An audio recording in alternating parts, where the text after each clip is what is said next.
¿Qué tal? Buenas noches, bienvenidos un domingo más a La Alternativa, actualidad y el mejor análisis de la semana. La Meridiana ha dicho basta.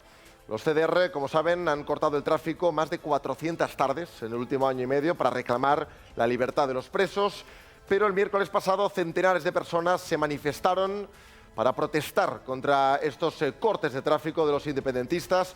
No sé si se imaginan lo que es vivir en esta calle y soportar día a día esos cortes. Vamos a hablar con Manuel Martínez, portavoz de la plataforma Meridiana Sin Cortes y afectado por estas protestas. Otra de las entidades que estuvieron presentes es Alternativa Ciudadana Progresista, cuyo portavoz es Vicente Serrano, que ahora entrevistaremos, y otros temas que vamos a debatir en tertulia hoy con Alfonso Piñeiro, Javier Derauskin, Isabel Sanz y Javier Mejino. Y como siempre, al final del programa, Ferran Brunet nos hablará de cómo ha caído en picado la competitividad en Cataluña. Pónganse cómodos porque arranca la hora de la alternativa.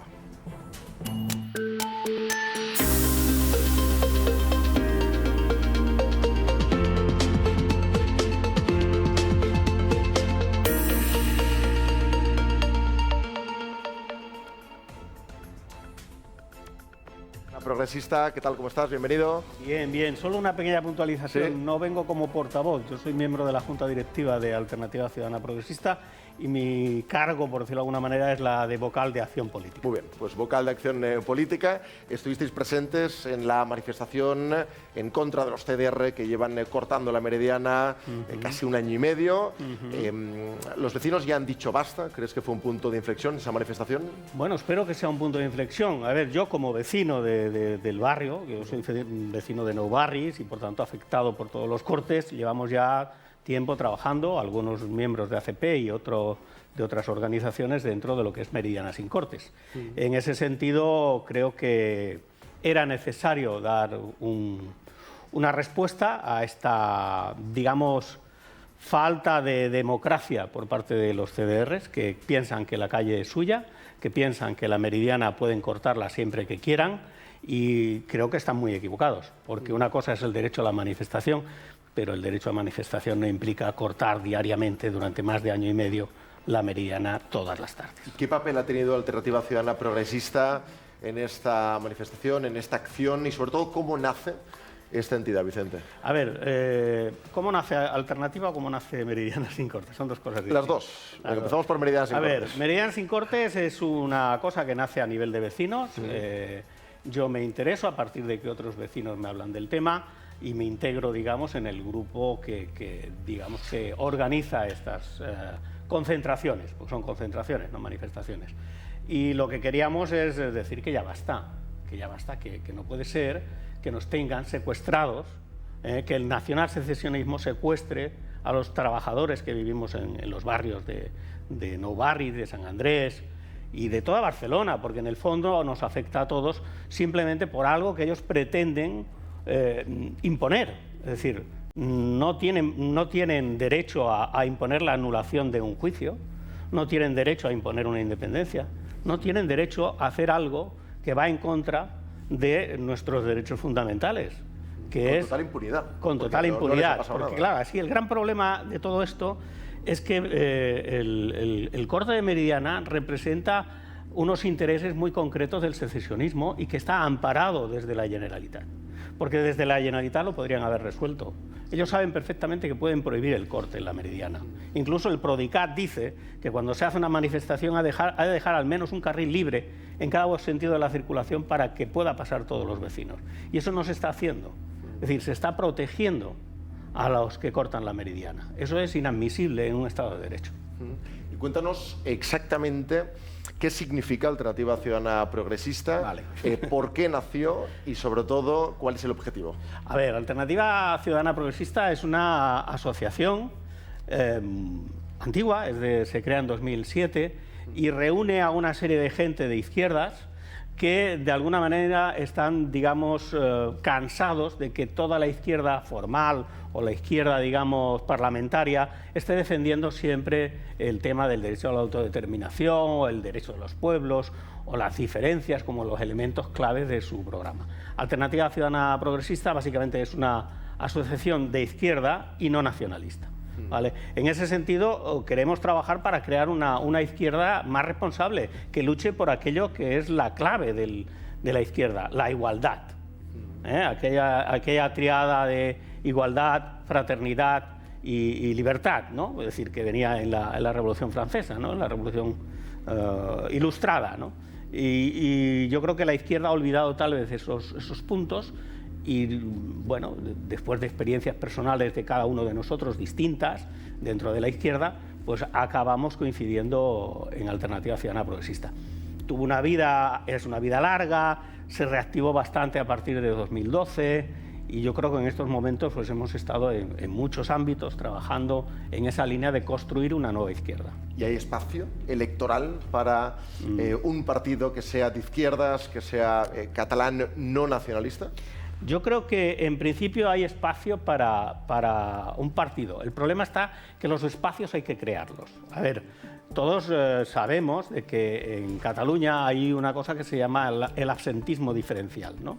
Y era que durante las elecciones autonómicas la participación de la gente de izquierdas, básicamente trabajadores y básicamente inmigrantes de otras regiones de España, bajaba mucho y eso siempre ha beneficiado al nacionalismo. Y en cambio en las elecciones generales aumentaba mucho y eso le daba vida precisamente a la izquierda formal, al PSOE concretamente, incluso a lo que en su momento fue Iniciativa por Cataluña o lo que ahora podríamos llamar Podemos y tal. Es decir, hay un espacio, a nivel de análisis hay un espacio, pero el espacio políticamente siempre hay que crearlo. No es tuyo, hay que trabajar para ello. Y a raíz del resultado electoral del 14F, si no me equivoco, escribiste un artículo hace poco que hablaba de ello. ¿Qué interpretación haces de este resultado electoral? ¿Ha cambiado realmente el escenario político en Cataluña o sigue siendo más de lo mismo? A ver, hay un más de lo mismo y hay un cambio. Me explico. Nunca había habido una abstención tan alta como la que hubo el 14 de febrero. Un 48% de abstención. Es decir, la mitad de la población de Cataluña no votó. De esa mitad, efectivamente, en el 2017, que fue la participación más alta de la historia también, que fue un 80%, sí, por ahí, un 80% prácticamente, ha pasado de un 20% de abstención a un 48%. Es decir, si descontamos ese 20% que no votó en el 2017, el resto de los que se han abstenido, la mitad eran nacionalistas, secesionistas, básicamente, o no nacionalistas. No quiero utilizar el término constitucionalista porque yo creo que induce a error. Es decir, no nacionalistas, gente que se quedó en casa. Es decir, que los dos digamos, focos que se habla de que hay enfrentamiento en Cataluña se abstuvieron mayoritariamente. ¿Qué enseñanza podemos sacar de ahí? Pues por un lado, de que el secesionismo está de capa caída, pero el constitucionalismo también. Es decir, hay un desafecto con el sistema. Hay un cabreo y un cansancio por parte de los ciudadanos de Cataluña con los políticos que tenemos. Pero yo creo que los políticos no aprenden, ninguno, ni los secesionistas ni los autollamados constitucionalistas. ¿Y cuánta culpa tiene la ley electoral de que el independentismo pueda seguir gobernando? ¿Se debería modificar esta ley electoral? Sí, claro, evidentemente yo llevo muchos años abogando por un cambio en el sistema electoral español, que es el que rige en Cataluña. El sistema electoral español es el que rige en Cataluña, salvo simplemente en la asignación de escaños por provincias, básicamente, ¿vale? Que está estipulado en el estatuto, anteriormente en algún otro decreto y luego ya fijado en el último estatuto. Que efectivamente beneficia a las provincias más pequeñas y por tanto siempre más conservadoras, ¿vale? Y eso hace que el nacionalismo siempre gane las elecciones de una manera clara. En el caso del 14 de febrero es cierto que por primera vez el nacionalismo saca en votos la mayoría. En votos pasa del 50%. Lo que pasa es que se sobrerepresenta, siempre queda sobrerepresentada y entonces tiene una sobrerepresentación importante. Tiene 74 diputados dentro de un Parlamento de 135. Está sobrerepresentado. En un sistema más justo no tendría tantos diputados, pasaría de los 67, que es la mayoría absoluta, estaría en 68 seguramente, o en 70, no muchos más, ¿vale? Pero en esta ocasión es cierto que tiene mayoría. Mayoría en votos y mayoría en escaños. Pero seamos conscientes que ha habido un 48% de abstención, con lo cual es una victoria pírrica, por decirlo de alguna manera, es una derrota del nacionalismo que les permite seguir gobernando. Una ley electoral que les beneficie y también partidos que se definen como no independentistas, como los comunes, pero que en más de una ocasión les apoyan, ¿no? ¿Qué papel juega Podemos? Es decir, ¿refleja lo que son sus votantes? ¿Sus votantes quieren lo que hace el partido, que es apoyar en muchas ocasiones a los partidos independentistas? Claro, el problema de Podemos o de otros partidos, también de Podemos concretamente, pero el problema es la izquierda, incluso incluiría también ahí al PSC un poco, ¿vale? Es decir, el votante de izquierdas generalmente no es independentista, mayoritariamente, incluso dentro de Podemos. Los análisis del CIS, cuando preguntan el recuerdo de voto y luego la actitud ante el independentismo, generalmente es muy poco el porcentaje de personas que votan Comú Podem que son independentistas. Es muy bajo ese porcentaje. Lo cual, y en cambio, dentro de las élites, dentro de las dirigentes de Podemos, son mayoritariamente independentistas. Eso es una estrategia de engaño compleja que se instituye a base de memes y de ideas preconcebidas, fáciles de vender y tal, como o que todo lo que esté en contra del derecho de los pueblos a decidir su futuro es fascismo. Eso es muy discutible. Has estado muy involucrado en el sindicalismo también, en comisiones obreras. Y en Cobas. A raíz del procés independentista, ¿cómo crees que queda la situación de los sindicatos? ¿Qué papel le juegan? ¿Cómo está ahora mismo el sindicalismo en Cataluña? El sindicalismo en Cataluña está mal, pero el sindicalismo en España está mal. Hay un problema de institucionalización de los sindicatos y dejar de atender a su origen, que es la defensa del trabajador. En ese sentido, no es solo en Cataluña, es en general. El problema es que aquí tienen un añadido, y es que el sindicalismo, el más numeroso, está apoyando al procés. Comisiones Obreras y UGT están apoyando al procés. Y ese es un gran problema, porque sus bases, los trabajadores, vuelvo a decir, no son nacionalistas. La mayoría de los trabajadores no son nacionalistas. Y por último, Vicente Serrano, no sé cómo crees que hay que dar la batalla cultural al nacionalismo en Cataluña. Dominan en ocasiones las calles, lo hemos visto en la Meridiana, el Parlament, muchos medios de comunicación. ¿Crees que hay que darles una batalla cultural? ¿Es ahí donde se les puede ganar? Bueno, yo no sé si es una batalla cultural, es una batalla cultural y es una batalla política, pero evidentemente el nacionalismo se le ha dejado hacer desde la transición, más que desde la transición, desde el año 82 en adelante, hay una cesión hacia los nacionalismos, hay como un pacto no escrito en el cual dicen, bueno, pues en las autonomías, digamos, más nacionalistas, País Vasco, Cataluña, siempre han de gobernar los nacionalistas y entonces se les da manga ancha. Esto lo ha hecho Felipe González, lo ha hecho Aznar, lo han hecho todos lo han hecho. Y de alguna manera han dado una serie de concesiones que han permitido que el control de la autonomía siempre esté en manos de los nacionalistas, incluso cuando estuvo el tripartito con el PSC al frente. Y eso hace que los medios de comunicación estén al servicio del nacionalismo, con lo cual el pensamiento único es lo que se está instalando. Se instala desde los medios de comunicación y se ha instalado también desde la escuela. La escuela no solo es un problema de inmersión lingüística, que es un problema en sí mismo, sobre los derechos de los alumnos, sino que también es un problema de asimilación identitaria. Y ese es el gran problema que tiene la escuela, de no está para construir ciudadanos libres, críticos, iguales. No, está para construir un cierto ciudadano que se adscriba al nacionalismo. Otra cosa es que hayan fracasado, ¿vale? Pero su intención es utilizar la escuela para eso, para crear niños bien asimilados a un proyecto político. Pues precisamente hablaremos de ello en la tertulia. Vicente Serrano, vocal de Acción Política de Alternativa Ciudadana Progresista. Gracias por venir a la Alternativa. Muy bien. Muy bien, buenas noches. Gracias a vosotros. Bueno, quiero que vean, enseguida vamos con la tertulia, vamos a hablar de la escuela en Cataluña y de muchos más temas, pero antes quiero que vean dos vídeos polémicos de esta semana. En primer lugar, un periodista hablando en TV3 sobre el doxing, un delito informático que llevado a la calle, según algunos independentistas, pues se trata de acosar y de perseguir a gente que a su juicio es de extrema derecha, y también a Josep Pedrerol, periodista deportivo, hablando de la decadencia de Barcelona. Vean. Venga, vamos ya con la tertulia. Hoy a mi izquierda está Alfonso Pijeiro. Alfonso, ¿qué tal? ¿Cómo estás? Muy bien. Emprendedor, periodista, consultor. Exactamente, muy bien. Muchas gracias por estar Javier aquí. Drauskin, asesor político. Hola Javier, ¿cómo estás? Hola, buenas, gracias por tenerme y por invitarme. El placer es nuestro. Primera vez. El placer es nuestro, bienvenido. Isabel Sanz, a mi derecha, politóloga. ¿Qué tal, Isabel? ¿Cómo estás? Bien, muchas gracias. Un placer. Y Javier Mejino. Hola Javier, ¿qué tal? ¿Cómo estás? Buenas noches. Muchas gracias por invitarme.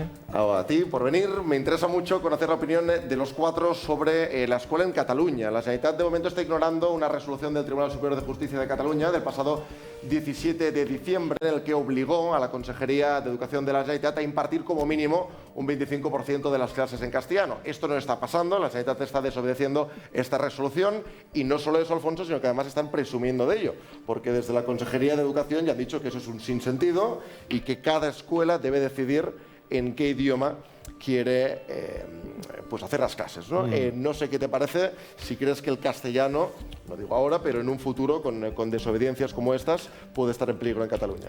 Yo lo primero que creo que hay que tener en cuenta es que no debería sorprendernos el hecho de que se desobedezca una resolución de este tipo, porque casi que forma parte del ADN de la situación de desgobierno que atravesamos en Cataluña, donde parece que lo importante es el desafío permanente a las cuestiones legales, sobre todo cuando proceden de aquello que se identifica con el concepto España.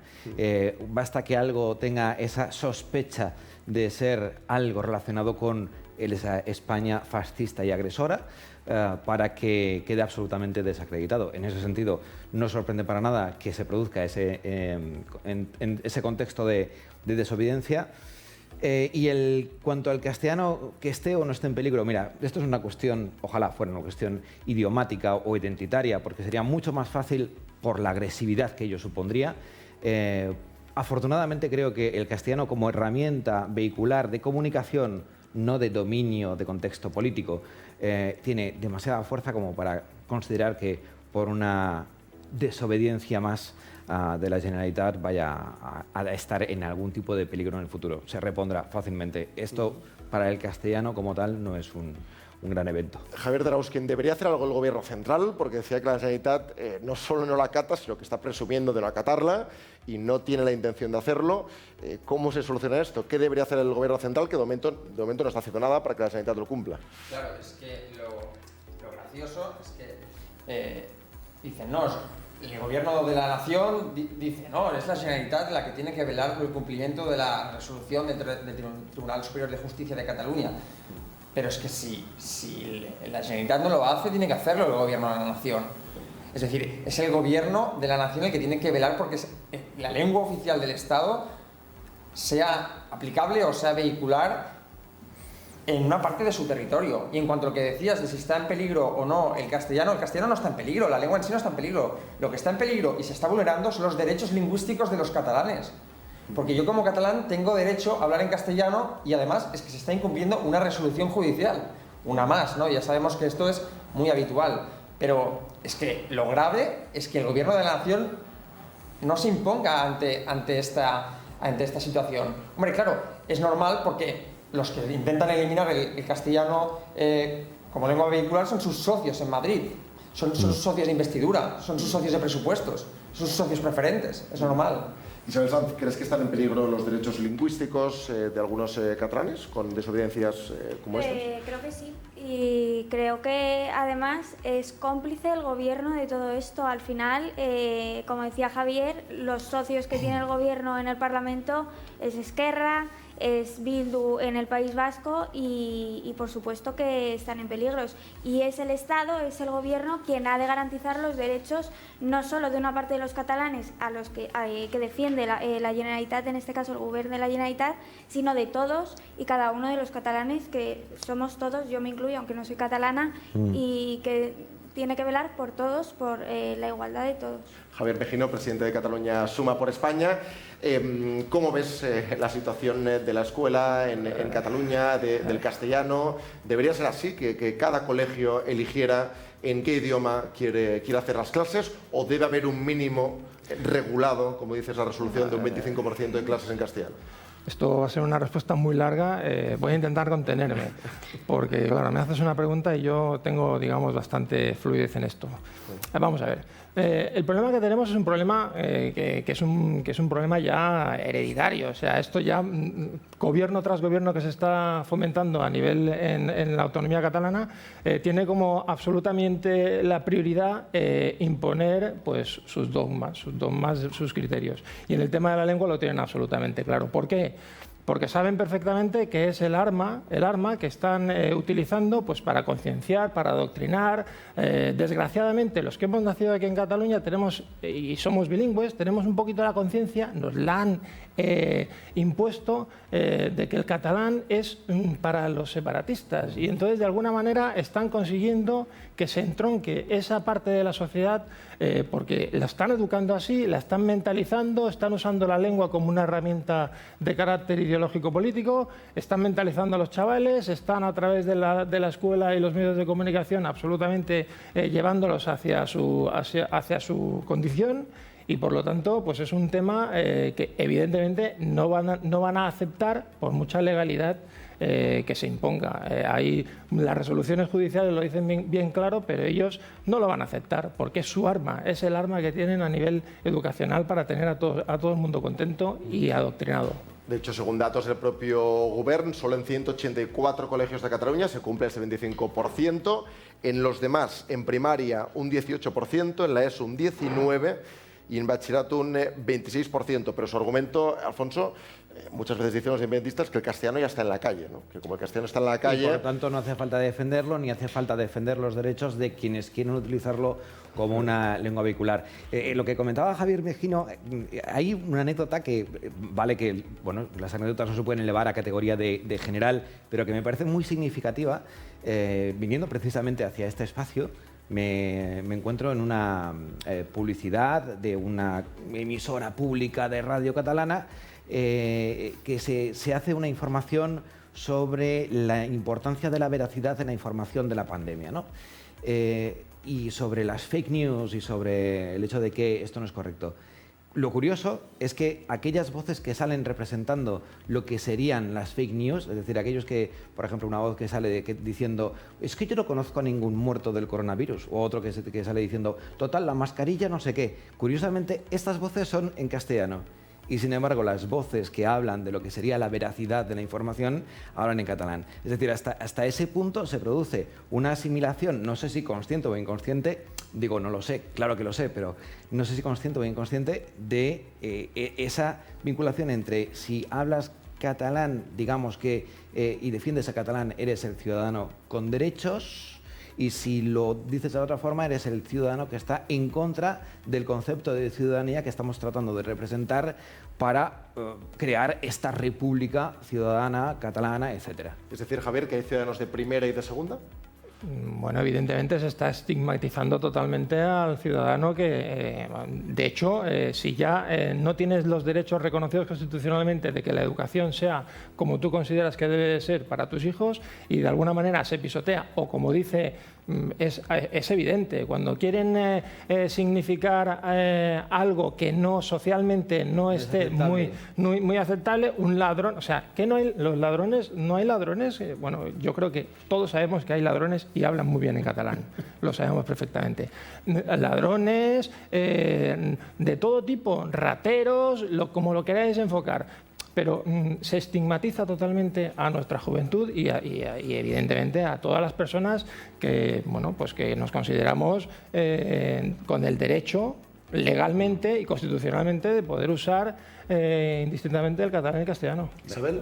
Sí, yo quiero apuntar un dato y es que con la reforma, bueno, con la ley CELA se ha eliminado el examen de la alta inspección educativa, con lo cual lo que hace es que se ha trasladado la autonomía de la elección de estos funcionarios a las comunidades autónomas. ¿Qué lleva esto? Una vez más, la vulneración de los derechos de todos los ciudadanos para poder garantizar una educación correcta y equilibrada. Al final, si es la Generalitat quien elige la alta inspección o los funcionarios que van a ir a los pueblos de Gerona, a los pueblos de Lérida, a ver si se cumple o no la normativa vigente, en este caso educativa, pues todos sabemos que no se va a cumplir. Insisto, y como indicaba Javier, al final estigmatiza a los alumnos, les arrincona a quien no comulga con sus ideas y no solo a los alumnos, sino también a los profesores que no están de acuerdo con todo esto. O sea que la ley CELA también es un problema. Son cómplices. Al final, la LOMLOE, la conocida como Ley CELA, es una ley que lo que ha hecho, como decía Isabel, es blindar el adoctrinamiento y blindar la imposición lingüística en Cataluña, porque ellos mismos se arrogan la potestad de seleccionar o del acceso de los inspectores educativos, con lo cual ellos mismos controlan la inspección y ellos mismos imponen en contra de la resolución judicial del TSJC el catalán en la lengua, como lengua vehicular. Con lo cual, ¿cómo va el Gobierno de la Nación a luchar por los derechos lingüísticos de los catalanes y hacer cumplir la resolución judicial si acaba de aprobar la LOMLOE? De hecho, la han promovido ellos con las enmiendas de Esquerra Republicana. No tiene ningún sentido si están en el proyecto contrario. ¿Y cómo os imagináis, Alfonso, una buena ley de educación en Cataluña? ¿Cómo debería ser lo ideal? ¿Un 50%, 50%? ¿Cómo te lo imaginas? Bueno, yo creo que toda ley ideal ha de partir primero de una concepción de la libertad de elección. Esto es lo principal. Es verdad que eso... De los alumnos, de los padres. La libertad de elección de los padres y, por tanto, o sea, de los alumnos y, por tanto, de los padres, efectivamente.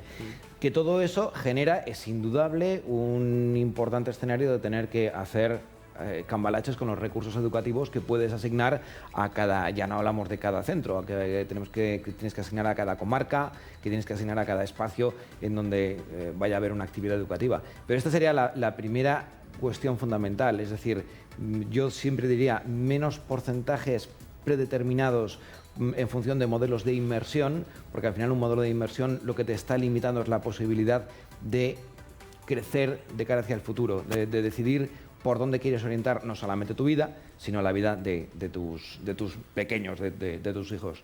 Esto sería como la primera clave, libertad de elección con todas las consecuencias. Y la segunda, está claro que una educación que tiene como función formar a ciudadanos que tengan un sentido comprometido con la realidad, un sentido de creación de su entorno cívico, de apoyo a los valores constitucionales, de apoyo a los valores que nos hacen ser una sociedad. Entiendo que eso termina siempre repercutiendo en favor de aquellas lenguas que pueden tener una mayor capacidad de creación de desarrollo económico, de productividad, de conexión con el exterior, e indudablemente esa lengua prioritariamente es el castellano. Ahí después hablaríamos desde el punto de vista cultural, qué se necesita para proteger el catalán, pero sería darle la vuelta por completo al escenario. Bueno, queda clara la opinión de los cuatro. Quiero que veáis ahora lo que ha pasado en la Meridiana. Este miércoles en concreto, centenares de personas se manifestaron en contra de que los CDR llevan, pues en el último año y medio, 400 tardes, hicieron un parón con el confinamiento, pero 400 tardes cortando el tráfico de la avenida Meridiana con la excusa de que reclaman la libertad de los presos independentistas. Los vecinos dijeron basta, Cataluña suma por España, Sociedad Civil Catalana y Meridiana sin cortes, dijeron basta y salieron a la calle. Vean el resumen de esa manifestación. De 370 cortes diarios en la Meridiana, a mí personalmente han supuesto 370 horas de mi vida perdidas. Una persona en Cataluña, en España, en Europa, trabaja de media 160 horas semanales. Eso quiere decir que por culpa de 20 totalitarios, yo he estado encerrado en un coche secuestrado por su culpa, el equivalente a 2 meses de trabajo. No se puede tolerar. Trabajamos para vivir, para estar con nuestras familias, para tener tiempo para nuestro ocio. Isabel Sanz, ¿cómo puede ser que con total impunidad decenas de personas, porque al final no eran más, de CDRs hayan cortado 400 días en total una avenida tan importante como la avenida Meridiana? Puede ser porque así la administración lo garantiza. O sea, salen a la calle con total impunidad y además es que se piensan que la calle es suya. Y yo soy una chica joven... Lo dicen, ¿eh? Los carrers son sempre nostres. Exacto. Yo lo digo, desde aquí que la sociedad civil se organice y salga a la calle, que es que no son suyas las calles. Por lo tanto, salen con total impunidad, el ayuntamiento, la Generalitat, nadie dice nada. Y se dedican, pues lo que contaba este señor, ¿no? Los comercios están cerrados, ha habido pérdidas millonarias de dinero por cortar la meridiana, sí, perdón. Y tiene que haber ya un fin a todo esto, porque no es solo que corten la meridiana, es que cada día hay una historia y cada día hay un problema y aquí nadie soluciona los conflictos que se plantean. Sí, además ha habido incidentes durante estas 400 tardes. Javier, recuerdo un motorista que intentaba pasar con toda la buena intención del mundo y recibió puñetazos. Por tanto, en fin, 400 tardes, imagino, muy complicadas. Ahora hablaremos con un vecino afectado, pero 400 tardes muy complicadas para un vecino de esa zona, ¿no? Claro, es que al final los que están sufriendo esta situación son los vecinos de la avenida Meridiana, de Fabra y Puig, y son los comerciantes que trabajan ahí, pero claro, es que esas decenas de personas que no son más, que es que el problema ya no es tanto esas decenas de personas, sino que la Generalitat no haga nada para frenarlo. Y los cortes de la Meridiana es el ejemplo paradigmático de lo que es el nacionalismo, es la imposición. El eslogan "Els carrers seran sempre nostres" es un eslogan profundamente antidemocrático, porque si las calles son suyas, quieren decir que no son tuyas, o que no son tuyas a menos de que apoyes su agenda nacionalista.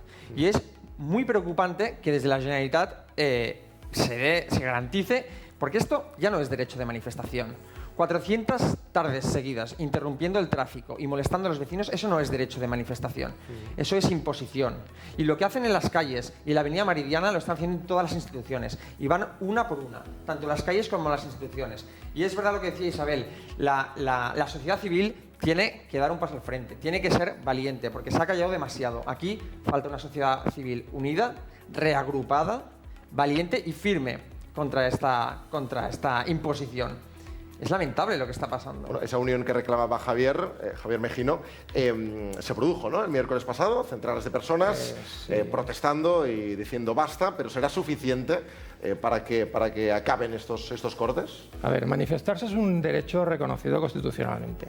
Una constitución que ellos mismos dicen que no es suya y que intentan de alguna manera dilapidar. Otra cosa es que se produzca el abuso, como decía Javier, de que estén 400 días dando la murga, cortando una vía absolutamente prioritaria de Barcelona, y eso es lo que no se puede permitir. De ninguna manera ni el Ayuntamiento ni la Generalitat deberían de permitir que un colectivo que a veces son 10, 12, 14 personas, que yo los he visto incluso haciéndose barbacoas, digo, ¿pero esto qué es?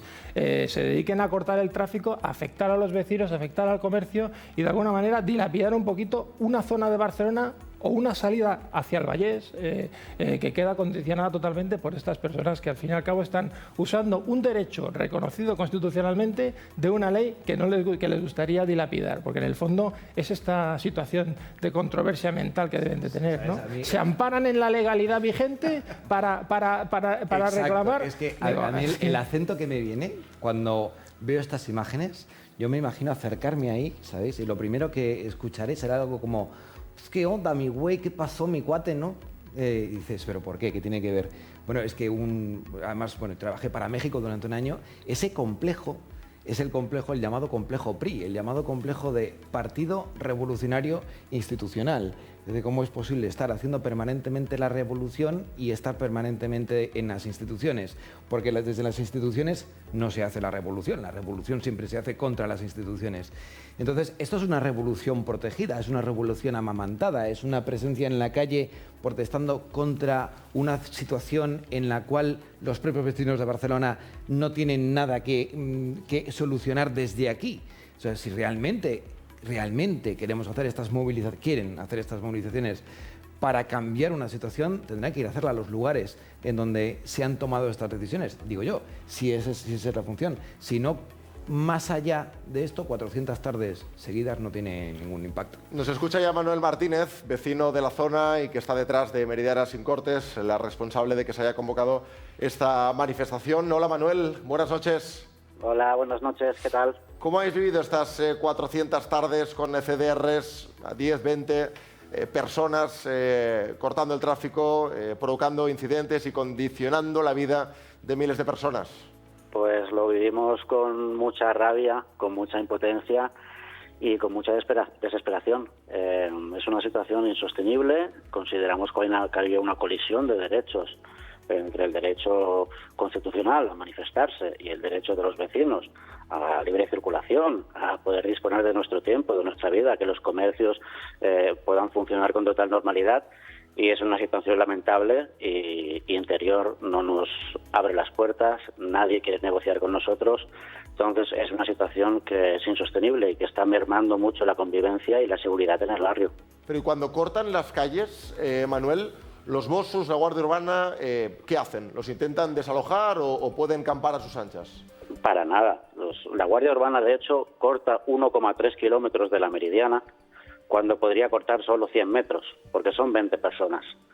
La Guardia Urbana corta el tráfico media hora antes de que los 20 manifestantes se pongan en su zona de manifestación. Los Mossos se los quedan mirando de forma pasiva, hacen hogueras, hacen fiestas con gin tonics, hacen barbacoas, gritan cada día Visca Terra Lliure y los Mossos se quedan mirando sin hacer nada. Es lamentable. ¿Y qué sensaciones vivisteis el miércoles? ¿Viste a los vecinos hartos, de verdad? ¿Dijeron basta? Sí, nosotros el miércoles fue nuestra manifestación más concurrida. Fuimos más que ellos, nuevamente. Dijimos basta. Y la sensación es que los Mossos los protegían a ellos de nosotros en vez de a nosotros de ellos. Cuando nosotros habíamos sido amenazados por sus canales oficiales de redes sociales, de que nos iban a calentar, de que nos iban a pegar. Nosotros en todas nuestras manifestaciones hemos sido pacíficos, no hemos provocado ningún incidente a diferencia de ellos, y la sensación es que Mossos, obviamente obligados por sus mandos y por los políticos que controlan Interior, se ven obligados a actuar muchas veces en contra de su voluntad y a proteger a los radicales independentistas en contra de los vecinos. ¿Cuál es el incidente más grave que recuerdas de estas 400 tardes? El incidente más grave que recuerdo, mira, yo te puedo decir que un día un camión de bomberos en la calle Andreu Nin, debido al atasco de la Meridiana, tardó más de 5 minutos en poder atravesar la calle con las sirenas puestas. 5 minutos pueden parecer pocos, pero cuando algo o alguien se está quemando, son muchos.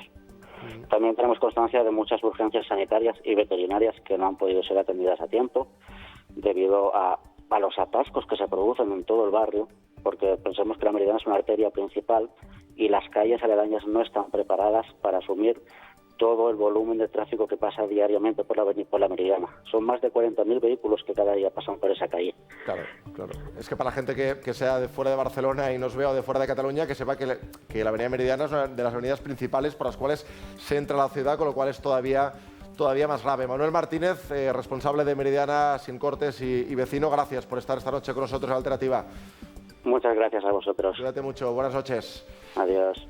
Bueno, impacta, ¿no?, ver la visión de una persona que lo ha sufrido, Alfonso, de cerca, y estos incidentes que cuenta, que son llamativos, ¿eh? Y ya que son 20, y parece que en ese contexto de movilizaciones es muy habitual, hasta les da méritos, son medallas, el culpar al resto de la ciudadanía y culpar a lo que por allí sucede, de que haya unos políticos presos, o unos presos políticos, como dicen ellos, dado que son 20, 30. Creo que haríamos muy bien como ciudadanía en tenerlos identificados también, no para perseguirlos, que eso lo hacen ellos, los de señalar y persecución. Ahora hablaremos de ellos, sí. Sino para que sepan que nosotros sabemos quiénes son hoy por hoy, por esos atascos, por esas circunstancias tan poco agraciadas que se producen, quiénes son los responsables de futuras hospitalizaciones graves que acaben en un deceso y de futuros cierres de pequeños comercios que llevan un año sufriendo. Cuando se sale a la calle también hay que tener en la mente a esa gente que lleva un año sufriendo las consecuencias de la gestión de una pandemia que no han solicitado. Sí. Bueno, eso mismo, Javier Mejino, que pasaba en la sentencia con los disturbios de Pablo Hasél, como un porcentaje muy bajo de personas de la sociedad condicionan, pues ya sea con disturbios, ya sea con cortando una avenida, que eso también es violencia, ¿no? Impedir el paso a otra persona, condicionan la vida de miles de personas, ¿no? Bueno, yo creo que ya después de lo que hemos vivido, creo que nadie tiene ninguna duda de la relación directa que hay entre el separatismo y la violencia. O sea, han intentado escudriñar esta situación diciendo que son gent de pau, que son los de la sonrisa, y evidentemente han demostrado por sus actos y por todo lo que tiene que ver con defender a personas que están alineadas con ellos, pues que ni son de pau y realmente les encanta quemar las calles de Barcelona y generar violencia. Javier. Sí, yo de hecho... Bueno, no, quería comentar una cosa, porque creo que tenemos un problema con esto de la Meridiana, tenemos un problema que es que se enquiste. Que se enquiste. Lo digo porque los que tenemos que usar la vía Meridiana para salir o entrar de Barcelona, al final, ¿qué sucede? Pues que te acostumbras a buscar rutas alternativas. Entonces, al final entras y sales de Barcelona por otras rutas que, al fin, que de alguna manera lo que están dando es permisividad a que eso se convierta ya en una fiesta. Bueno, es normalizar lo que no es normal, ¿no? Que es lo que no podemos hacer. Y ese es el problema, enquistarlo. Yo, en referencia a lo que decíais, ¿no? De los 20, 40, yo no lo veo tanto ellos el problema, ni decir quiénes son. El problema es la Generalitat de Cataluña. Es que el problema son las instituciones, igual que con las protestas con Pablo Hasél. Es decir, que hayan 1000 personas, que en términos relativos es muy poca gente que se dedique a la violencia, a quemar calles, casi, bueno, un intento de homicidio a una furgoneta de la Guardia Urbana que casi incendian o que incendiaron y los urbanos salieron. Es decir, que pase todo esto es responsabilidad de los cargos que gestionan las fuerzas del orden, y ellos la Generalitat son los que tienen que poner un coto a esto, tienen que pararlo.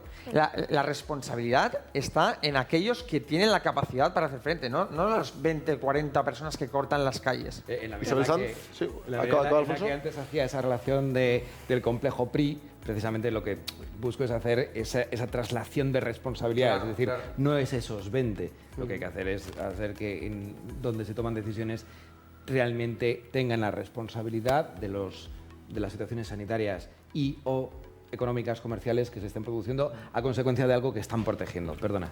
Nada, no, vuelvo a la raíz del problema. No es solo los que gestionan, sino los que alientan estas protestas. El señor Echenique en Twitter se dedica constantemente a alentar a estos jóvenes a salir a la calle, quemarlas y vamos a montar la revolución. Son totalitarios y hay que decirlo. Son gente, un segundo, que no respeta la democracia, que no respeta la libertad individual y que no respeta y no entiende que su libertad acaba en el momento que empieza la del otro, y tienen que entenderlo, y si no lo entienden tendrán que acatar las consecuencias de la ley.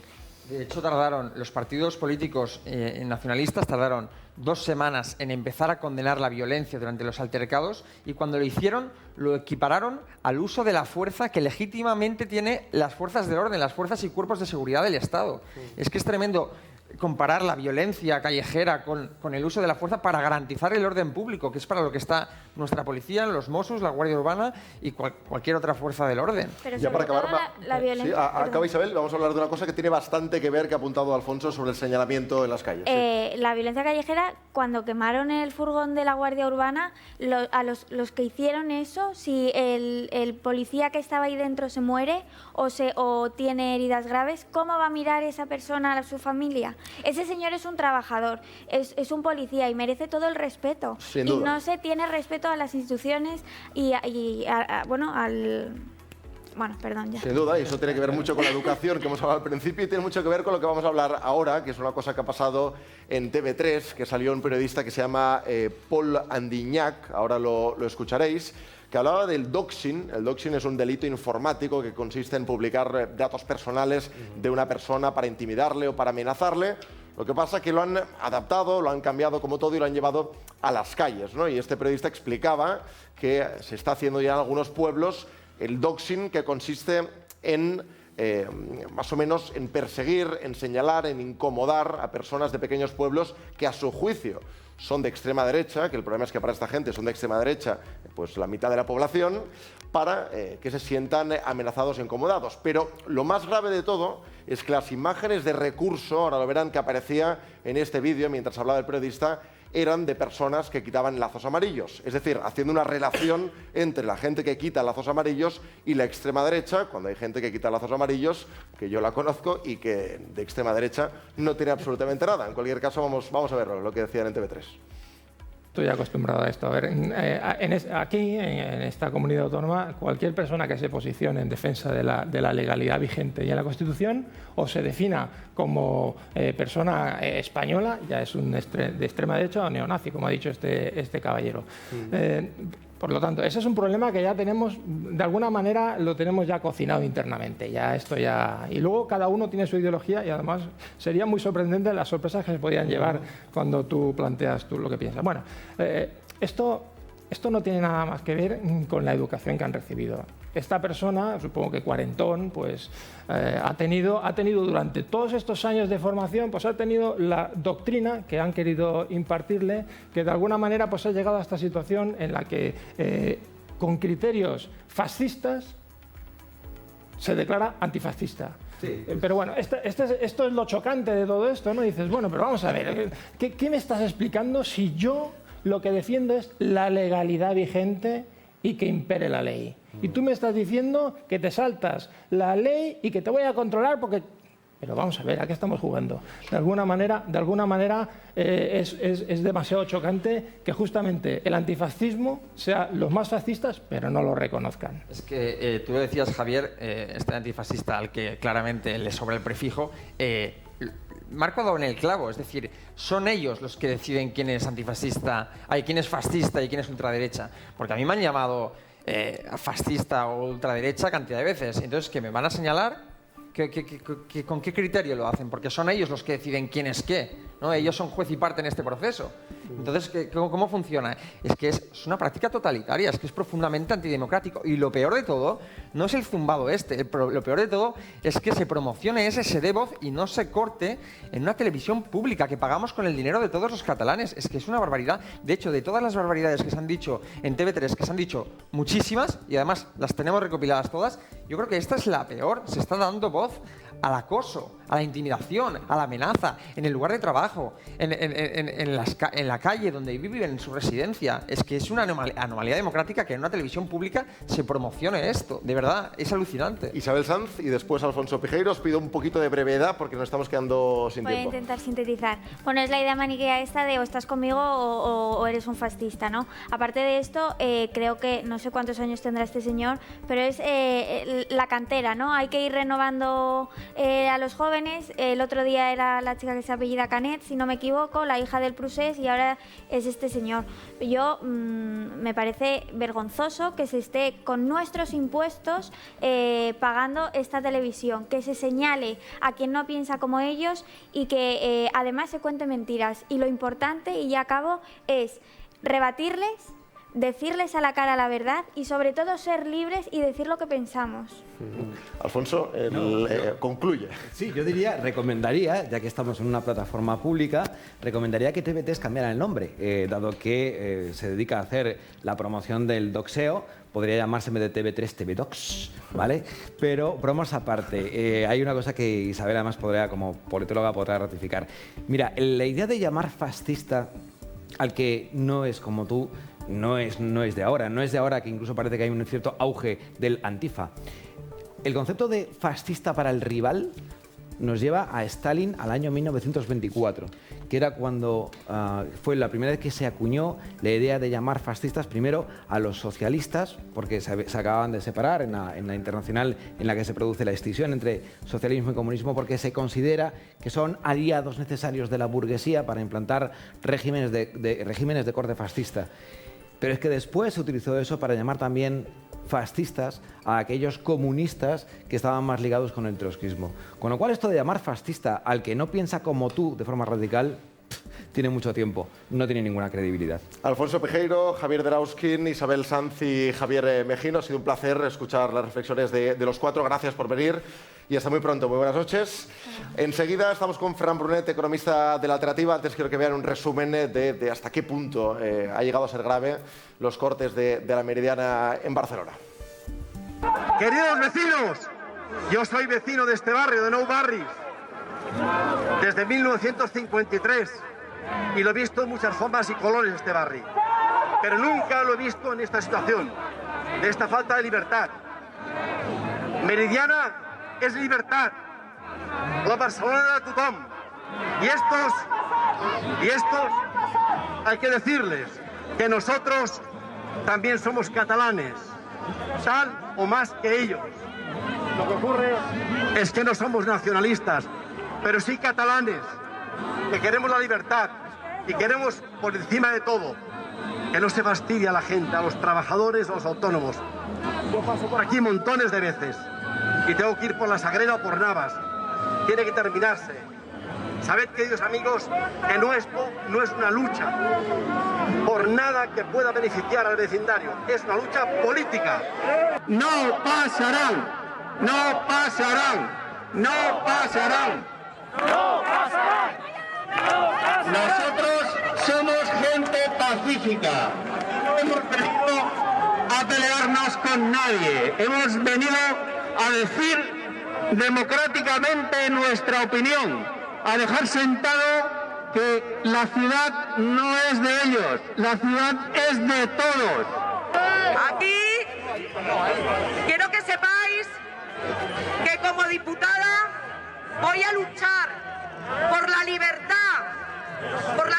de todos los catalanes, especialmente por vosotros que sufrís desde hace 370 días, cortes diarios, limitando vuestra libertad, destrozando vuestros negocios, vuestros comercios. Por supuesto, aquí estamos para ayudaros. De todo lo que hemos hablado hoy en la tertulia y de estas imágenes que veíais, tiene mucho que ver la economía, y precisamente estamos con Ferran Brunet, que és l'economista de l'Alternativa. Hola, Ferran, bona nit. Hola, bona nit tingueu. Bueno, crec que avui ens portes un gràfic, no?, que il·lustra, no?, fins quin punt la competitivitat a Catalunya ha caigut en picat. Doncs sí, dissortadament, la competitivitat de Catalunya entre el 2010 i el 2019, com veiem en el gràfic, doncs ha passat de la posició 11 Barcelona l'any 1990 a la posició 11 un altre cop el 2018, i pel mig veiem que hi ha el 2010 la posició 4. No? És auge i caiguda de Barcelona. En fet, podríem dir que tornem a l'època del Titanic. Si recordeu, als anys 80 es deia que Barcelona era el Titanic, i mercès a la nominació olímpica del 86, deguda a en Joan Antoni Samaranch, i a les extraordinàries inversions molt ben fetes fins a l'any 92, doncs hem tingut aquesta nova Barcelona tan puixent. Els motius, imagino que són molts. Intenta escollir un, Ferran Brunet, la raó principal per la qual Barcelona ha caigut d'aquesta manera? Bé, repeteixo que Barcelona, després dels Jocs, es va seguir invertint molt, de manera que no és un problema d'inversions.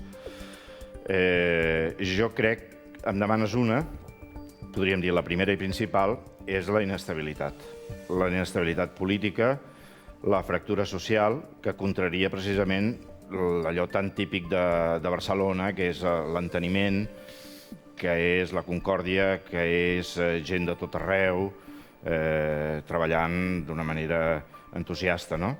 Tot això, malauradament, amb el conflicte polític que vivim a Catalunya, doncs s'ha perdut, i malgrat que, podríem dir, tenim un nom, hem tingut una pistonada, hem tingut una posició, hem tingut unes inversions, doncs malgrat això estem visquent de renda, i aquesta renda cada dia és menor.